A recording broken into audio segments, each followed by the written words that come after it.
Quand on nous dit souvent que c'est conséquences qui donnent conseil là, voici encore une autre preuve. Le coach de Manchester United, Ruben Amorim, ce jour en conférence de presse d'avant-match, a annoncé que André Onana sera titulaire demain lors de ce match retour des quarts de finale de l'Europa League, un match qui opposera Manchester United à Lyon. Vous vous rappelez la semaine dernière, lors de ce match aller, après un match raté d'André Onana, on a vu le week-end dernier en championnat, André Onana n'était pas sur la feuille de match de Manchester United face à Newcastle. Et ils ont mis le gardien numéro 2 en tant que titulaire. Et ce gardien-là a encaissé 4 buts. Et aujourd'hui, en conférence de presse, l'entraîneur de Manchester United nous annonce que André Onana, le gardien numéro 1 de Manchester United, sera sur la feuille de match et sera titulaire. Ces conséquences-là qui donnent conseil. La semaine dernière, quand j'ai fait ma vidéo sur cette histoire d'André Onana, certains ont dit non, André Onana a été préservé par rapport au match retour Manchester United-Lyon. Les amis, vous me faites rire quoi. André Onana n'a pas été préservé.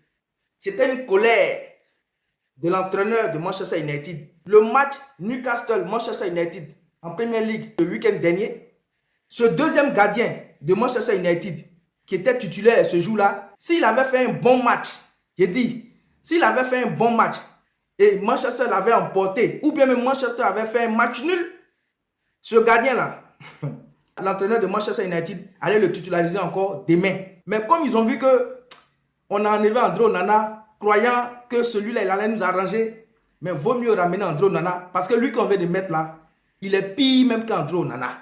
C'est pour ça qu'ils ont ramené André Onana dans les buts. Sinon, ce gardien numéro 2 de Manchester United, s'il avait fait un bon match le week-end dernier, je vous jure qu'il sera dans les poteaux demain. Mais comme son match a été catastrophique, il a encaissé 4 buts, il a participé à la victoire de Newcastle la semaine dernière. Donc, les gars, ils ont réfléchi par devant.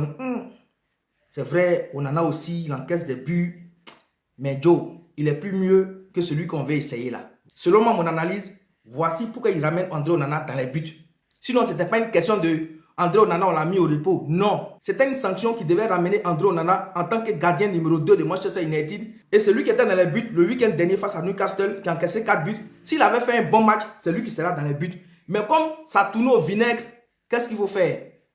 On n'a pas le choix. Il ramène André Onana dans les buts. Voici pourquoi aujourd'hui, en conférence de presse, Ruben Amorim nous annonce qu'André Onana sera dans les buts. Mais il n'a pas besoin de faire annonce pour ça. Normalement, il n'a pas besoin de faire une annonce pour ça. Parce que tout le monde sait qu'André Onana, c'est le gardien numéro 1 de Manchester United. Il n'est pas blessé, il n'a rien. Et il vient en conférence de presse. Bon, on peut dire non, c'est les journalistes qui ont posé la question. Mais ils sont obligés de mettre André Onana dans les buts. Parce que celui qu'ils ont voulu prendre pour faire numéro 1 pour terminer la saison et ramener André Onana sur le banc de touche en tant que numéro 2 pour une sanction, ils ont vu que ça ne les arrange pas. Vaut mieux ramener André Onana.